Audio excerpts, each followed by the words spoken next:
instructive. But in any event, going back to, that's the first statement. The second statement, Michelle, if you can bring that one up. Oh, before I go there, I want to talk about a few more things from Mr. Waldman that you have in your pocket to be able to find additional malice with him.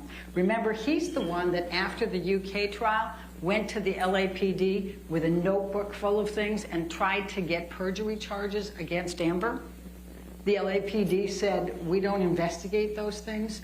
But he then went to a German newspaper and said, Amber is being investigated by the NYPD, or the LAPD, for perjury. Do you remember that? That's malice. That's showing his intent to do harm to Amber. He also admitted that he speaks to that umbrella guy, and you'll see that one text in there from the person from TMZ. That umbrella guy is the big lead of Johnny Depp's, positive social media that is putting all the negative out on Amber Heard. And he also ended up getting knocked out of Twitter because he was abusing Amber. So now we'll go to the second counterclaim statement. And that is quite simply, this was an ambush, a hoax. They set Mr. Depp up by calling the cops, but the first attempts didn't do the trick. The officers came to the penthouses, thoroughly searched and interviewed, and left after seeing no damage to face or property. So Amber and her friends spilled a little wine, roughed the place up, got their story straight under the direction of a lawyer and publicist, then placed a second call to 911. Now this is May 21. Now, the clear implication here is that they're saying that Amber got together with her friends. They decided they were going to set Johnny up to be charged for domestic violence. And so they called the police, and they tried to make up this whole story, get him arrested, but the police said there's no evidence here, and went away, and they said, darn. And so they spilled wine, and they, busted up the place, and they called 911. They got advice from a lawyer and a publicist, called 911, and tried again to get Johnny charged. That's what this says. Now, we all know that's false, and it's heinously false. Because, after these events happened, and Ben talked about a little bit of it, but I'll talk about the rest of it, and I'm going to try to do it really quickly. But we all know Amber did everything in her power not to tell them who Johnny was, not to press charges, not to have him arrested. The exact opposite of this. But what were the facts of May 21st? He comes over, he's already been drinking, he's already high, and he is on a tear about feces in the bed from a month ago.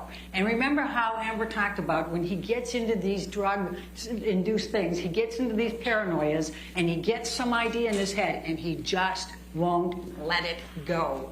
And that was his this time. There's somebody put that feces in the bed a month ago. That was his spin. So she gets Io Tillett on the phone. He's in New York at the time. He's going, they thought, this is ridiculous. Of course nobody did. And by the way, Boo has this huge problem. Of course it was Boo. He's always doing this. But Johnny just won't get there. So then they laugh. That makes him mad. Then he throws the phone at Amber. Amber screams out and says, ow, you just threw the cell phone at me. It hurts. Io says, Amber, get out of there. Johnny gets madder, pulls her hair, grabs her and starts hitting her. So Io gets hold of Rocky Pennington. She comes over as quickly as she can. She goes and gets in between the two of them. She puts her hands up on his chest. He pushes them down. And then she continues to stand in between them. And he's screaming loudly 10 times, Amber, get the fuck up. Amber, get the fuck up. Amber, get the fuck up. Loudly, loudly. Then his bodyguards hear this, they come in, they break it up. That's how that happens. But the next part of this, remember Josh Drew, and I think Elizabeth Mars was amazing in this one.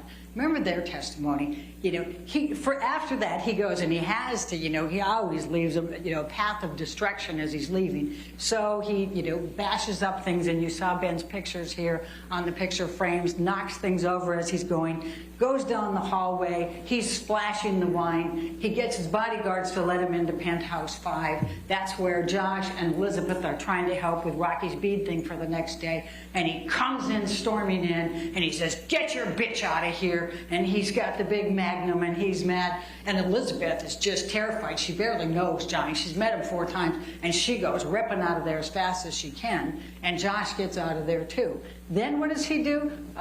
He rearranges the furniture, or he might have knocked something off, one of the countertops or something, I think is the testimony of his bodyguards. But you saw the pictures. He went through and trashed that place again as he left. Now, the next part of this is the police coming.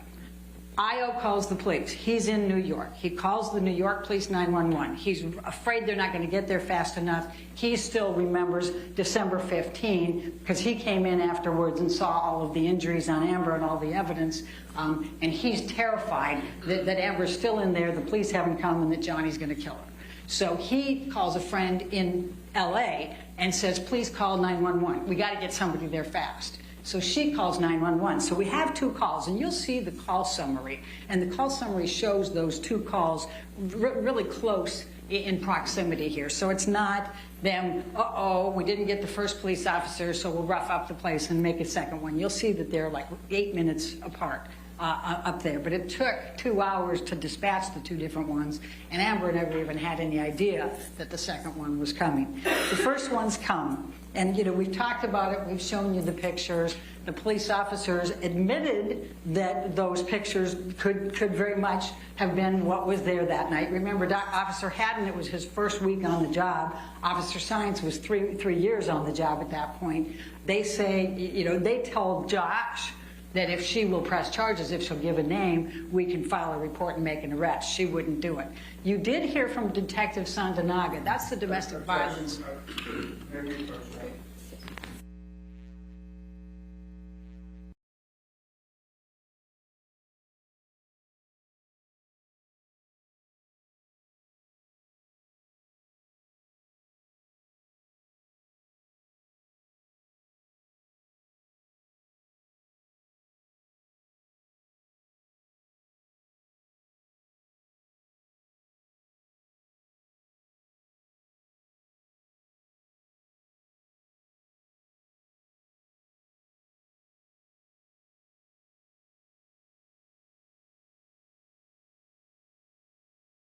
You recall Josh Drew saying that the police officer told him, she'll give a name, we'll make an arrest. He definitely said that.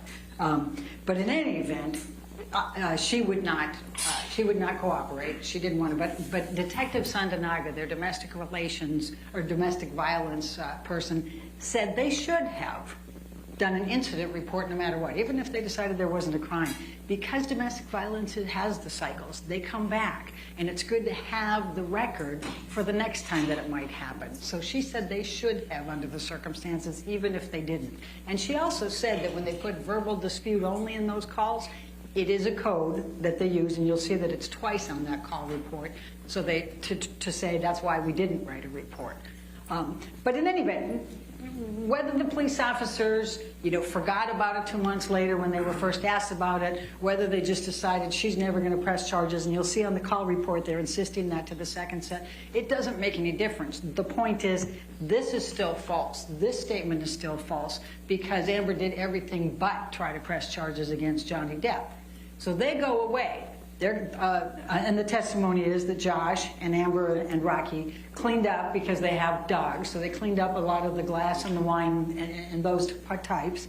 They had no idea the second police officers were coming by, and they certainly didn't call them, and they certainly didn't talk. They never talked to a publicist. She did talk to a lawyer who gave her advice, and that's why she wouldn't tell them, anything. She said, "I'm not going to cooperate at all." So the second one's coming. You saw that. You've got the video cameras in there, and you see there's no effort by them to try to get now these officers to press charges against Johnny Depp. Just the opposite. Josh Drew doesn't want to even let him in the place. They come through quickly. Everything's fine. They wave. Everything's fine. Are they trying to press charges against Johnny? No. They're not trying to do anything. They're trying to get him out of there, which makes this statement 100% false. Was it made with malice? Absolutely. There's nobody that thinks that Amber tried to press charges that night. Johnny knew that. But the other thing that's very helpful and what you should look at is Defendants Exhibits 772 and 773. Because once again, the next day, Johnny apologizes to Amber. He says in 2 different text messages, at 772 and 773, he says, my profound apologies in one of them, and my apologies are eternal in the other one. What is he apologizing for the next day on May 22nd if he didn't know that he did all of those things? And by the way, remember Isaac Baruch even remembers the wine in the hallway. None of the police officers remember the wine. And that's because they're busy and they got a zillion other things going, and they didn't remember this call 2 months later when they were asked about it. So that's the next one. So clearly that's 100% false. Clearly they knew it. Clearly there's malice in making that statement. They're trying to suggest that she's manufacturing evidence with her friends to try to frame Mr. Depp. Nothing could be further from the truth on that one. And she did not want those police officers to press